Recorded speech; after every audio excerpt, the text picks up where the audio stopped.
Kia ora. This is my book review of Paradise Lost by John Milton. I've broken my arm, but that's not really particularly relevant. It would just be a little awkward holding things in this video. Paradise Lost. So this is basically an epic, or it is an epic poem um, from the 1600s. I think it was composed in 1650 sort of time, and I think the last two chapters were added in 1670. Um, and it is essentially a retelling of the biblical story of Adam and Eve, so Genesis 2. And it's also a story of the fall of Satan. It's quite interesting. It takes a while to get your head around it. And I have read this, and I'm going to put that down. Normally I hold up things, but my arm's kind of sore. Normally, what was I saying? The Paradise Lost. So, Paradise Lost was written in quite an old style, and some of the spelling can be very difficult to read. But the um, the version that I've got, the Penguin version, modernizes the spelling, so it's still the same text as the 1670 whatever version, but it has modernized spelling, so it is quite readable. And that is really important for Paradise Lost, because if you can't, like, unless you're studying the history of English, like, unless you're studying English as a language, as a subject, and looking at the changes of history of English through the ages, it's not really worth trying to puzzle out weird, arcane old spelling. So it's better to read a modernized version. But it took quite a while to get used to the language. I would say I was probably about like 3/4 of the way through when I really like the prose kind of, or the poetry clicked in my mind. Um, Paradise Lost is notable for being written in blank verse. It's very famous for that. And basically what that means is, before Paradise Lost, most epic poems were written. Um, Most poetry was written in a way that made it rhyme, and um, in Paradise Lost there are no rhymes at the end of lines, so it has this kind of like blank quality, but the lines still like, they're still like individual units of language. It just doesn't rhyme like the way that you might expect other epic poetry. And John Milton was also blind when he wrote um, Paradise Lost, so it has sort of like an oral quality to it. It benefits a lot from being read out loud, but also internalizing the language in your head rather than just like speeding through the words. As I said, it took me about 3/4 of the way through to get really like used to the language and be able to follow basically what was happening. But there's also a lot of interesting words used. John Milton coined a lot of words, and the words he didn't coin, he's often cited as the first use, like published, extant published version of those words in the Oxford English Dictionary, and there's quite extensive notes.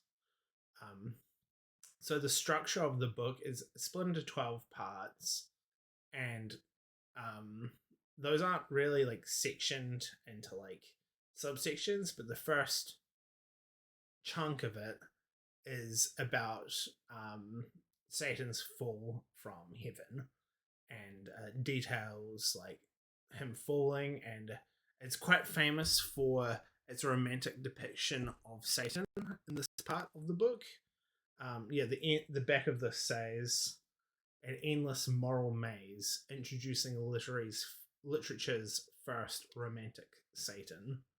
It's John Carey saying that.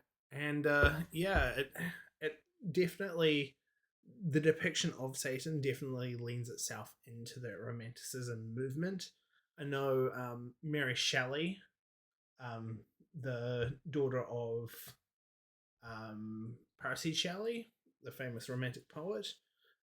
Mary Shelley in Frankenstein has Frankenstein read um, Paradise Lost and associate with Satan. So it's, and Frankenstein is, among other things, deeply embedded in the Romantic movement in the 18th century, in the 19th century. Um, so it definitely like leans into that kind of romantic style of writing, and I'm not meaning like modern romance novels, but more kind of putting emotion at the center of the story. And it also makes it, at least in the first chunk of the book, it makes um, Satan out to be a sympathetic anti-hero, and that's like what a lot of people talk about when they discuss Paradise Lost.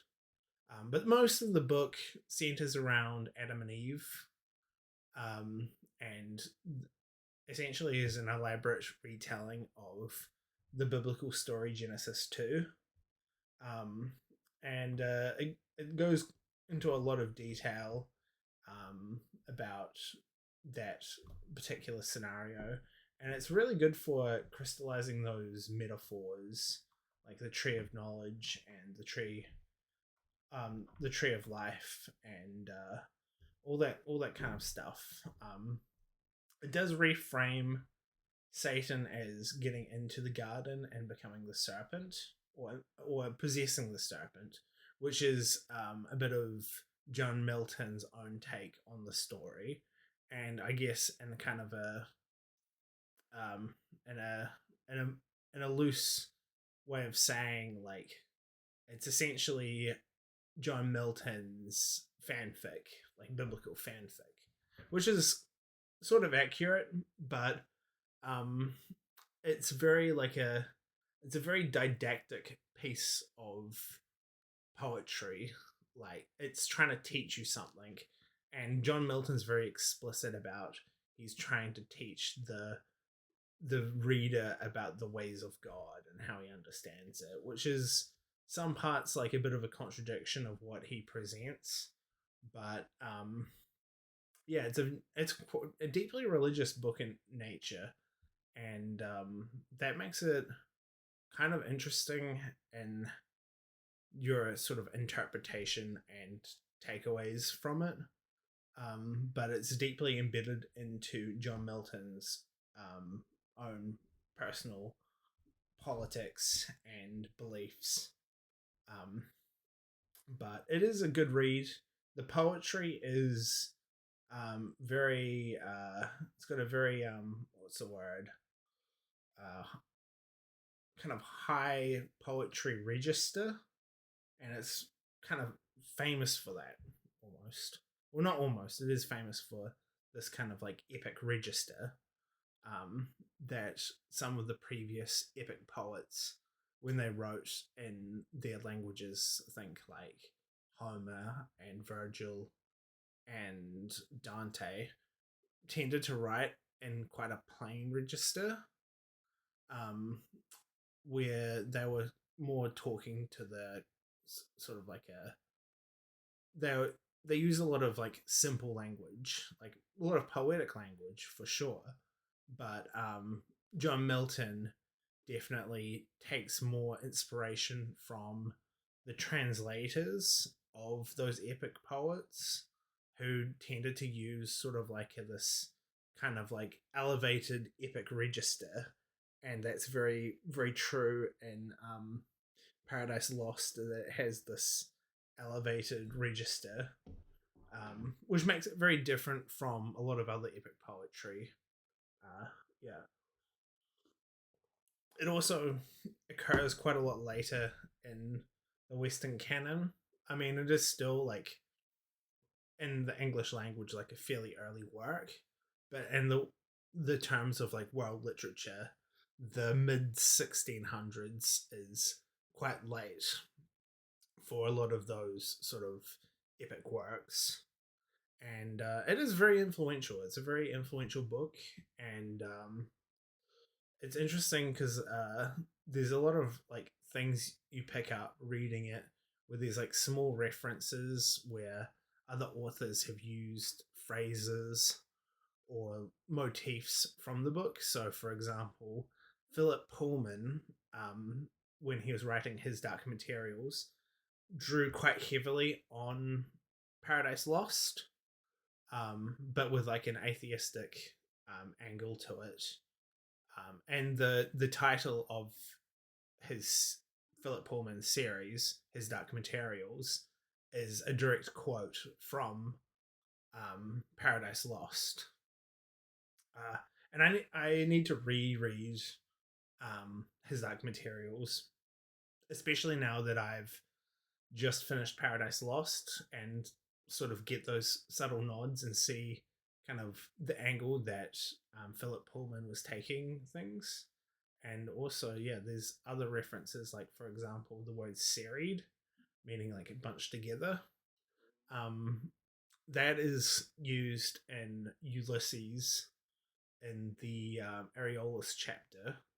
They, at one point, a character is reading out a piece of poetry that, or prose, I don't remember, a piece of writing that's been written, and the description is the serried mountains, and then the characters kind of make a joke out of the poetic sort of arcaneness of the description.